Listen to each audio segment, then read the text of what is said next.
Hello, and welcome to my channel, where today we're going to be talking about autistic burnout and how I am recovering from it. First off, before we get started, I want to talk about two things. Autistic burnout and chronic fatigue flares kind of go hand in hand for me, so I may be using the two terms interchangeably. Some people just have one of the other. A lot of people have both those, so I hope that this information is valuable to those. Second, I am still in recovery. I'm not quite at 100% yet. I would say roughly I'm at about 65% of where I was before my period of burnout. If you want to know how I got to my burnout, this video is a really good one to take a look at, and so is this one. They have a lot of information about my past. So first off, I think the number one thing that was key to me overcoming this, listening to my body and tracking things more. I think a lot of times, because of the sensory differences between autistic people and neurotypical people, we have kind of been told to ignore our bodies. We have been told, you don't feel that way, you couldn't possibly hear that noise, clothes can't hurt you, all of that jazz. You need to forget all of those things that you were told and listen to your body at face value. And for me, another stage in that was writing down what my body was feeling at face value, because society is very gaslighting, whether it be deliberate or unintentional, towards people that are neurodivergent. It tells us that things can't be possibly true because neurotypical people cannot imagine those things possibly being true. That doesn't mean anything. We have to get back into a point where we are listening to the signals that our body tells us so we can know what our bodies need. Because I think our body's needs may be a little bit different than people who are not autistic. From the process of intensely tracking my day-to-day symptoms and how I responded to things, I was able to realize that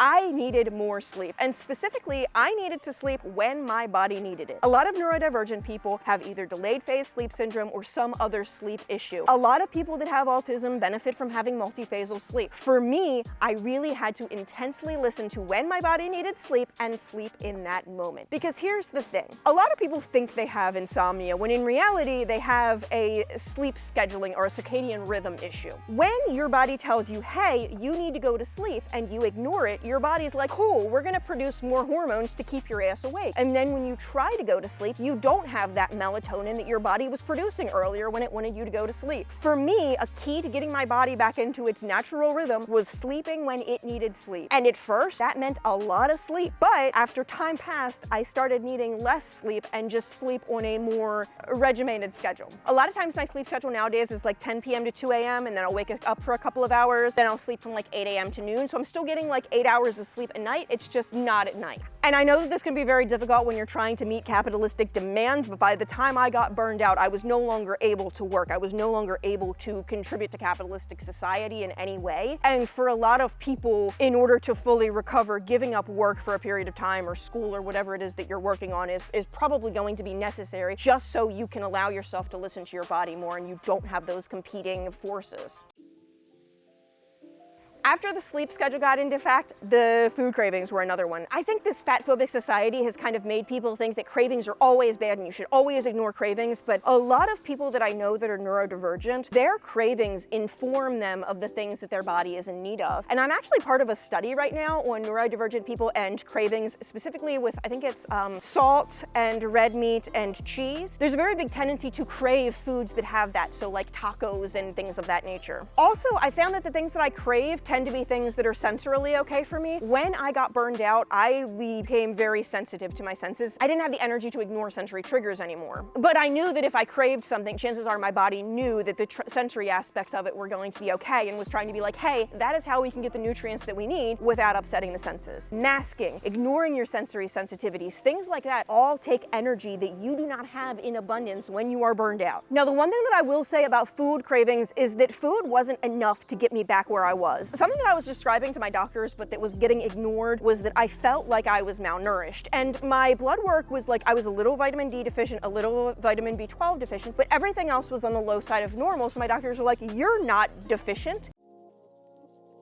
But I had actually come across a medical article that really highly recommended Myers cocktails for intervention in CFS, and I wanted to give it a try. So because my doctors wouldn't listen to me, I found a med spa clinic that would come out to my house and do it, and that honestly was a huge, huge kicker. I felt like I was so malnourished that my stomach could not digest food well enough to get nutrients out of it anymore. It felt like my digestion in particular was very inefficient. And the reason I felt this way is because I would eat dinner and I would take like a 2 to 4 hour nap to digest digest every single time. Every meal that I had, it would be a huge rest period afterward. There are some vitamins and minerals that are not usable by your body in the condition that they come to the body in. Vitamin B12 is a really good example of this. For me, I've always needed vitamin B12 injections because my stomach or because my pancreas doesn't produce enough of the component that converts B12 into something that is usable. But because I wasn't like wildly B12 deficient, it took many years for them to realize that that was what I needed. We're in a situation where because insurance companies don't want to pay for things, doctors don't know or don't use a lot of treatments that are available like Myers cocktails. There are very few side effects to them. I don't see a problem in trying them with anybody who is depleted in any sort of way, you know, but I'm not a doctor. The good thing is if you do have money, there are a ton of places that will come out into your house and do it, or like med spas that you can go to and do it. There are places that do like hangover services. A lot of those places have Myers cocktails. IV fluids can provide vitamins at a level that is hard to get in via oral, and it's in a format that your body can already use. And by the second Myers cocktail, my stomach was feeling completely different. For a while, I hadn't had any real strong cravings. Like I would just crave a little bit of a snack and I would eat a little bit of a small meal. But I noticed after the second Myers cocktail that I started having like actual genuine hunger for meals. And I think that it was a combination of A, my stomach getting the nutrition that it needed to heal the parts of it that were broken, and B, really listening to myself and knowing what hunger feels like in my body because I had been told to ignore that signal for so long. For many years, I was told to eat via a time on a clock, not via what my stomach was feeling. And that, like I said, is listening to my stomach and listening to my body in general for what it needed has been huge for this.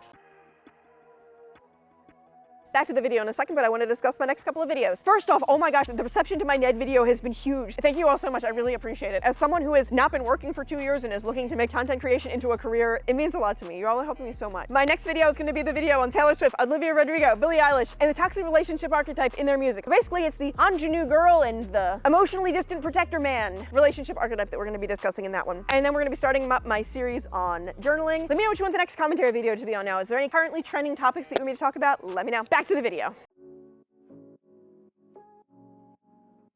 As I started to feel better, I actually got the ability to plan again, which is something that I had not had for a while. I was so brain fogged and exhausted that doing anything more than that very moment was very difficult for me. And once I was able to plan, I was really starting to prioritize my life around rest more. When I clean, I make sure that like every 15 or 20 minutes of cleaning that I do 15 or 20 minutes of sitting down, because right now I need at least a 1-for-1 action to rest ratio or I will get completely depleted. It is way easier to rest in the moment and prevent myself from getting exhausted than it is to recover from exhaustion. It is very easy to throw yourself back into the burnout just by pushing yourself a little bit too hard one day. So you really have to resist that. Oh God, I have energy, I need to do everything. It is really tempting, but you need to do everything in moderation with rests and hydration and nutrition in there as well. When I make a to-do list, I do the thing that I need to do and then pace yourself and rest. And I check those things off in that order because it programs my brain that that is the order that I need to do things in to keep myself alive. I think as a society, we don't prioritize rest for a couple of reasons. First off, it doesn't make anybody money, so nobody wants to sell you rest as a cure. Second, when I was on short-term disability for my company, they didn't want to pay me disability money to do nothing. They wanted me to do graded exercise therapy, which we have known for a while has been terrible for chronic fatigue. They wanted me to do all sorts of try and exercise yourself better, and that made myself horribly worse. When I have a busy day, I have an off day after it. And in fact, I've actually talked to my psychiatrist about it, and I only do my Adderall every other day now because it's too much executive function. I can't have executive function every single day. It just exhausts me too much. Next up is ginger tea. I've had problems with gastroparesis and OIC for many years, and I've tried a lot of different things for it, including things that were very expensive. And what I actually found was that ginger tea, I've been using it for a couple of months, has me incredibly regular. I think a lot of people, again, not listening to our bodies, having stomach issues, not being terribly regular, we don't get the nutrition we need, and actually eating food every day and avoiding food every day has been just tremendous for getting myself back into feeling like a living human being and not a corpse anymore. Ginger is really great for digestion and digestion inflammation. I thought for many years that because ginger ale didn't help me, that ginger tea wouldn't, and I didn't realize that a lot of American ginger ale does not actually have real ginger in sufficient quantity to have a benefit.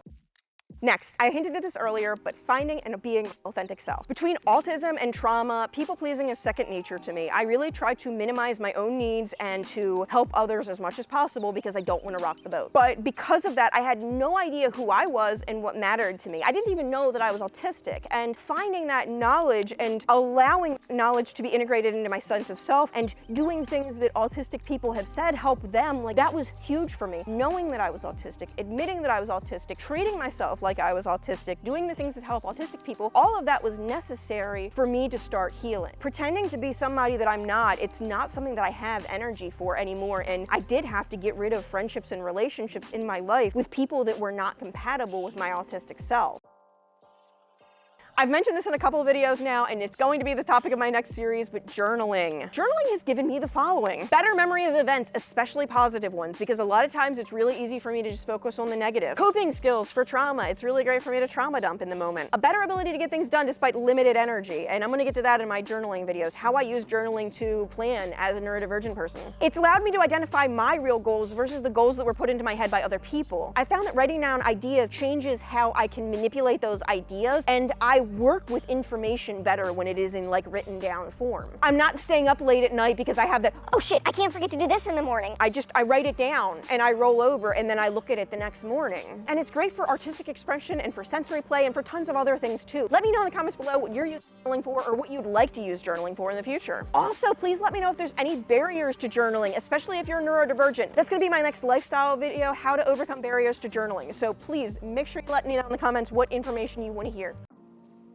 Finally, I don't push myself on the worst days of my period. I basically just rest on my period. Society has made people who menstruate believe that we have to do everything at 100% while we are menstruating. Did you know that periods ruin executive function and that most ADHD medication does not actually help? I can force myself to be productive during my period if I need to, but if I lay on my back and I use a heat pack and I get a lot of bone broth and other things that get me nutrients and I get my Myers cocktail IV, I feel so much better at the end of that week. It used to be I had a week for a period and then I had a week to recover from my period. But now I'm just taking that period week as like a vacation week because I'm already going through all of that work, menstruating. I don't have to be doing everything else. I really just get it down to the minimums. Like I shower, I wash my bird cages, I do my sheet. I do the things that I need to feel physically comfortable and that my birds need to stay alive. And that's it. And that's been really huge for me. Please let me know down in the comments below if you're in autistic burnout, what things have worked for you, what questions you have about journaling. At the very end, I'm gonna have two videos. One of them is the ABCs of me. That is a good source of more information about me if you like me and wanna know more about me. Secondarily is my video about burnout and how I got here. So if you wanna know how I got here in the first place, that is a great resource for you. Thank you so very much for watching. Please like, comment, and subscribe. It really helps me out a lot. Have a lovely day. Bye-bye.